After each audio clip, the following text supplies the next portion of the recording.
Thank you. I'm really excited to present these results today, building a bit on what Catlo and Janice talked about. This is hot off the press, just getting these results in. We'll have our report out in early May. But it's exciting to build on the work that was done that John just presented on, because I spent my previous 5 years before Watershed Management Group working with the U.S. Business Council for Sustainable Development, working on cost-benefit analyses for businesses like Shell, Procter & Gamble, Marathon, the big companies throughout the United States, using these practices, using this type of research to assess their operations, their land management. And 5 years ago, this kind of research was what John just presented to you today is pretty significant. It's amazing to see how far things have come, and especially to take a lot of that national level work and bring it down to the local level, to Tucson, to Pima County. So it's really exciting to be able to take that and then apply it to the work that we're all working together in this room doing. So what we did was take the business case evaluator and use it as a starting point. It's great detailed assessment of site-based practices. So when you're looking at going from model representation to on-the-ground practice, how can we then take a look at bigger picture watershed scale practices? And we're going throughout the watershed, creating the scenarios that Catlo talked about, 10%, 25%, not just in the airport wash area, but throughout the region. How can we assess and measure those benefits and make a reasonable statement about what's created, what are the costs, and how can we use that to drive policy? I think what's really important is to think about funding mechanisms and tying the costs and the benefits and associating revenue streams appropriately. So figuring out how, as a region, we best divide those costs and benefits and fund those appropriately. So this is really exciting work, standing on the shoulders of giants from all the earlier presenters today, being able to extend that in a new way, not just to a site-based practice, but throughout the watershed. So what we did was take the business case evaluator research, did some sensitivity analysis to look at what are the important parameters, because it's a very in-depth, detailed spreadsheet. There's statistical analysis, many inputs, requires quite a bit of data just for an individual site. So we took it and looked at what are those important parameters that have the biggest influence on the outputs. And we found that those were basically, for the features that we were interested in our practices that Catlo and Janice talked about earlier, were really the trees, species, and size of the tree, and as well as the capacity of the feature and its ability to hold water. So we were able to then, with those simplified data, take a watershed approach and extend this analysis to look at what are the benefits for those scenarios that we talked about. If we're doing these site-based features throughout a watershed, the smaller scale at the home, and I'll go through those different practices and what our initial results are.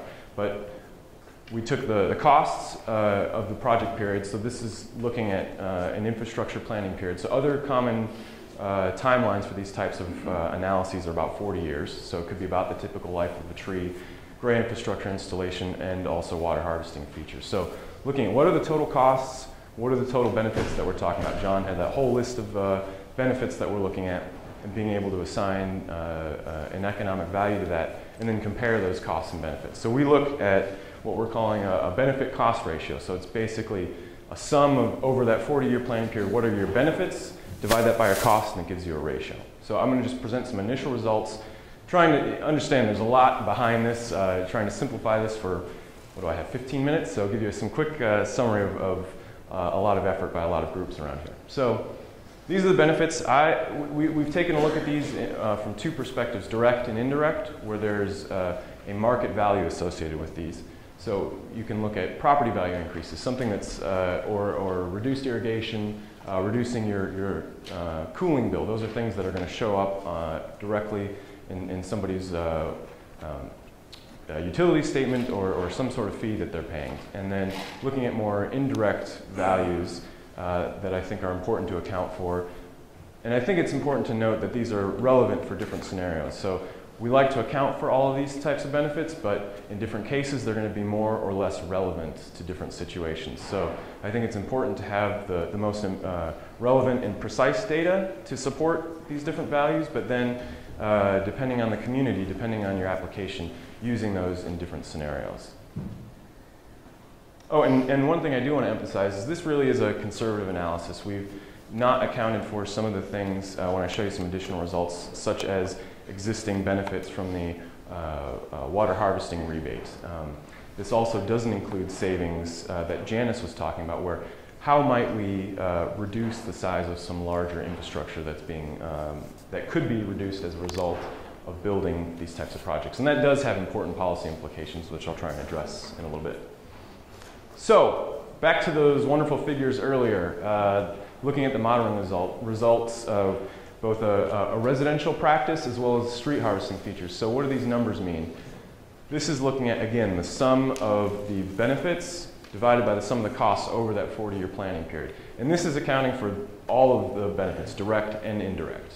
So we're looking at over the life of these projects, they're having a relatively high return of these benefits. And that's primarily because there's not a huge capital cost when you're looking at it over a 40-year period, and with appropriate maintenance that is accounted for and amortized throughout the analysis. When appropriately maintained, enhancing that function over time, you're receiving additional benefits throughout that year. So it's a small capital cost with a large benefit over, well, a moderate benefit over a long period of time. So it's exciting though, because even when you're looking at those the direct values in the direct column, the values are still as high as 3. So you're looking at, for every dollar you invest, you get $3 in value given back to that community. And that has really important implications as we start looking at policies, looking at funds, and ways to really support the development of these practices over time. Street harvesting features are typically, they have higher benefits. They're adjacent to streets, reducing shading streets, reducing heat island, and more importantly, our street maintenance. I think we're all well aware of the implications for that here in Tucson. Our green streets, so there's some additional costs associated with more detailed design, but we made some conservative assumptions again, and I firmly believe that as a community advance that practice, it becomes more regular rather than the exception. The cost-benefit ratio will get even higher. These are really high-impact practices with harvesting that first flush off of streets. But again, this is over a 40-year planning period. We're showing about, for every dollar you invest, about $5 return. Now, I want to emphasize here, this next scenario is for retrofits of areas where we're tearing up asphalt. This is a retrofit scenario. And all of these previous ones, so this is basically a redevelopment, so we have a high return on investment. This is a retrofit where we're not really digging up asphalt, so there's not a lot of high costs of construction, contract labor, and equipment. This, we are spending a lot of resources pulling up asphalt, which has a high benefit, but a very, very high cost. So one of the things, it does have there is some return when accounting for all community values, but I think it shows an important lesson that we really need to look at redevelopment opportunities, and when we are doing retrofits, focusing the energy and effort appropriately. This does have a positive benefit and is significant because it's still providing all those myriad functions for our green infrastructure and lid practices that we talked about. So again, initial results showing for every dollar we invest in these practices, when accounting for direct and indirect economic values, we're showing a return of $5. So when we just look at that direct column, again, I like to differentiate that the number only drops to about 3. So we're still showing very significant benefits to these practices. And it's a really exciting initial result that I think as we move together as a community to look at ways to promote these practices, it'll be really important to look at the details of these models, how we divide out these values and the different pie charts that John was showing, who's receiving the benefits and where the costs coming from, so that we can create appropriate policies to promote these practices. So I want to show an overall watershed results. So this is for the airport wash area that Catlo and Janice talked about. The 25% implementation scenario is about 4 square miles. And what I just looked at, basically taking, these are the overall, these are the overall costs to implement for these different sectors, those projects. So this is projects that we assumed could potentially be implemented within 15 years, about $5 million a year. But these are the associated benefits over that 40-year period. So it requires some investment, but significant return. So we can start looking at how we can utilize these assessments from a watershed planning effort to find what is that appropriate balance of supporting these cost effectively with our different ordinances, advancing our different policies to support these in the long run. Because I think one of the things that Janice alluded to is how can we appropriately redesign the larger scale infrastructure if we don't necessarily know how these decentralized features will be maintained and supported. And I think a really important case for something like a green infrastructure fund is if we're going to use these in a really relevant way to support regulatory impacts to flooding in our community, we really need to have a dedicated fund to not just install but maintain these features, maintain, improve performance. We've anecdotally seen performance improvements, but having resources dedicated to that is going to be critical for the success of these types of projects. So our next steps, we're really excited to get our report out into the community. We're getting some initial feedback and review from a lot of you within the community, and we'll have that report publicly available in May. We want to hash out all of our assumptions, make this as transparent as possible. We want this to be a community-reviewed assessment, and again, as I said earlier, we're standing on the shoulders of giants of the research that's been done to make this as custom as possible to the Southwest, and that's really exciting to be able to leverage that and use that to benefit our community. So, assessing the feasibility of a green infrastructure fund, very important. We're also really excited to be working with Rob and Oro Valley and expanding the use of green infrastructure there and applying some of these results both from a flooding and cost-benefit analysis perspective. And then, again, refining, assessing these results so that we can use this more effectively throughout the community and within the engineering and professional communities as well. That's what I have. Thank you.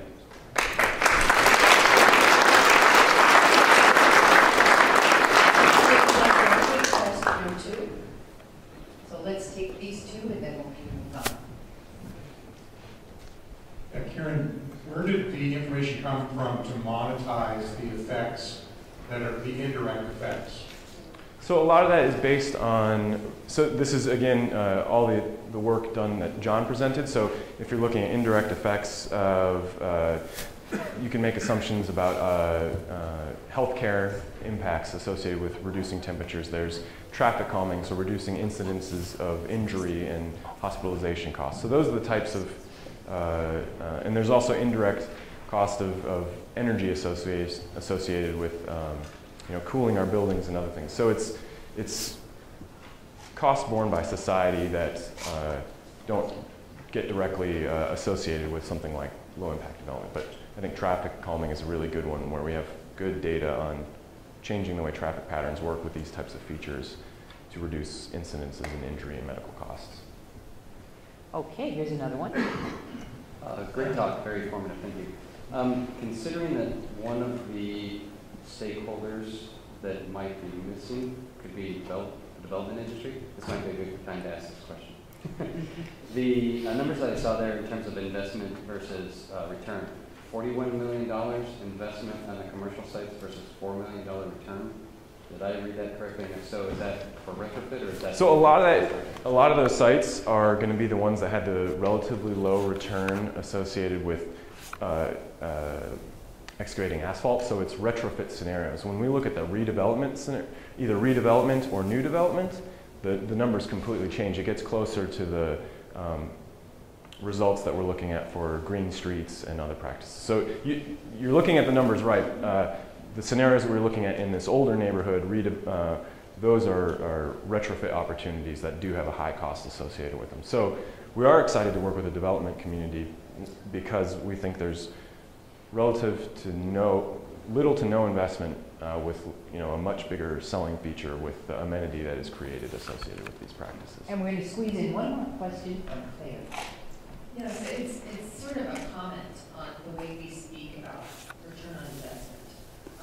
When I talk to people who are non-believers in green infrastructure, they discount the benefits. The benefits are actually, they see benefits in concrete as well as in green infrastructure. And I think we tend to present everything in terms of here's what it is without the, if you do gray infrastructure, here's what it is with the green infrastructure and the benefits. And I think if we don't have an investment comparison without any of these benefits, we don't have those numbers as well, we're much less likely to be persuasive that this is a doable and achievable thing for our community. So I think we need to think about that as a group when we do that. Maybe you have information about that. Yeah, I think one nice thing that's going to come out of this report is we do have a good proxy for the gray infrastructure in the airport wash area that can be installed for a certain cost, for a certain benefit, and we can do direct comparisons with that within this particular area where we spent more detail. And I think a lot of that does show up in the auto case report as well, which we heavily reference. Great. Well, let's thank Kieran.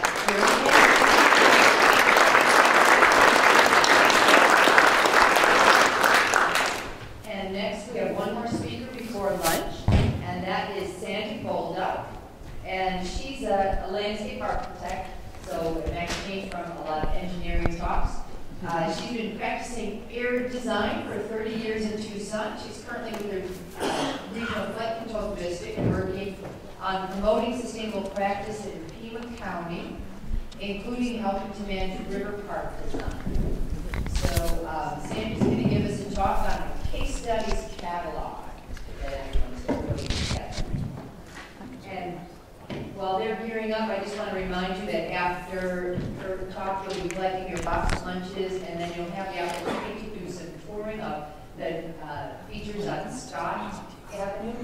And Laura Melkorek is going to be leading those at noon and 12:30. And after this talk, I'll hand the mic to her so you can easily recognize her, and she'll give you more details on where she'll be. Are you all set? I think I'm kind of geared up here. Great, thank you. Not sure where to put this other one. Okay, so I am a landscape architect. I graduated from U of A, have been in this community for many, many years. But 3 years ago, I became an employee of the Regional Flood Control District, which was kind of a whole new thing for public sector. So right after I started, I was asked if I could help put together the case study catalog. So I was thrilled because before I started working here, I had gone to the 2011 LID workshop, and like Ann said, it's kind of like, this is kind of new stuff. I don't quite understand it, and I want to learn more. And I thought what a great way to do that is to start looking at all these projects that are out there and kind of getting to understand what they are. So today, I get to present to you where we've come since then. So the goal of the 2011 workshop was to make this catalog.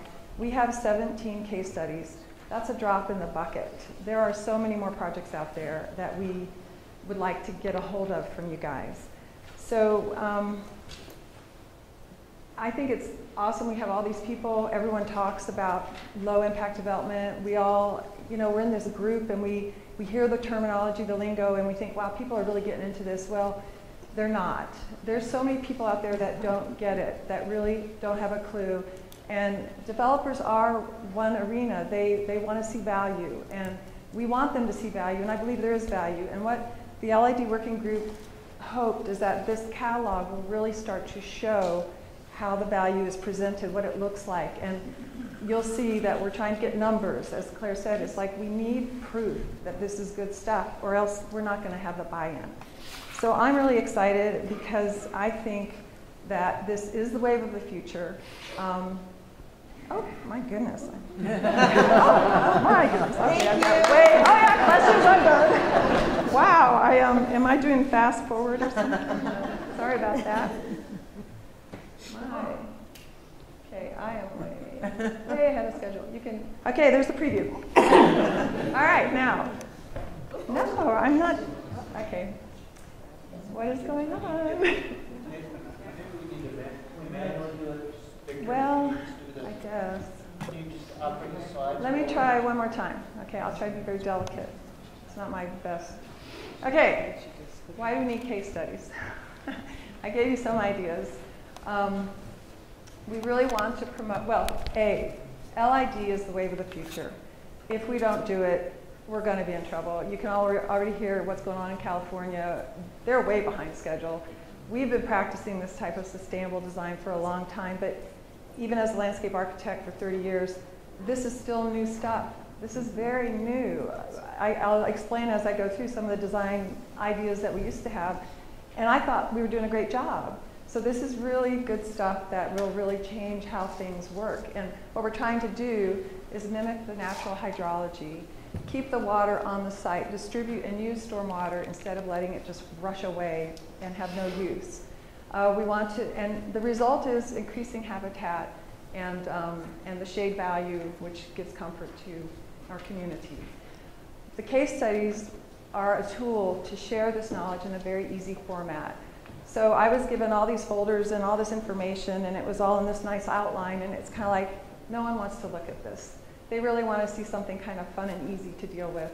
And so that was the goal, was to sort of put it into some kind of format that was easy to deal with. So we're going to showcase these projects and all the LID principles, and we're also going to showcase the people who have done the designs.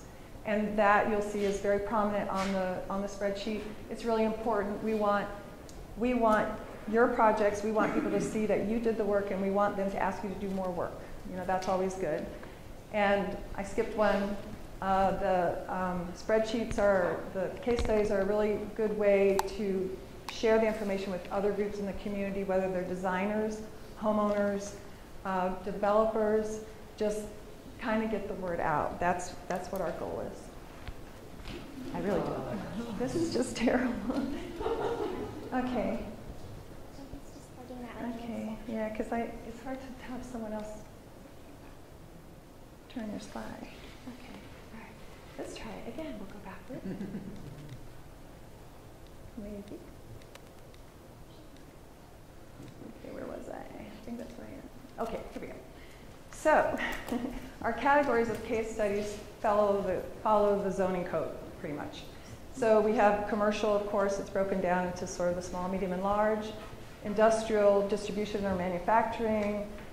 Institutional includes educational. It includes nonprofits and, can't even read it, medical and municipal. And the recreational, we have the linear parks, the local neighborhood parks, we have more regional parks, and in that category we've included detention basins because they often become park scenarios. And then residential, which is a really cool category. We of course have single family, multi-dwelling, subdivision, and gosh, what would it be like to have a master plan community that used LID principles? It would be awesome. The last category is transportation. We have the local streets, we have the collectors, and the larger streets, and then we actually go to terminals such as airport terminals, bus terminals. We can do something with that as well. And all these projects, as Kieran kind of mentioned, they can be new constructed, which is the wave of the future, or retrofitted, which there's some benefits to the a lot of benefits, but statistically and data-wise, the benefits to the retro projects is kind of cool. So, sorry, no, I really don't think I'm hitting this that hard.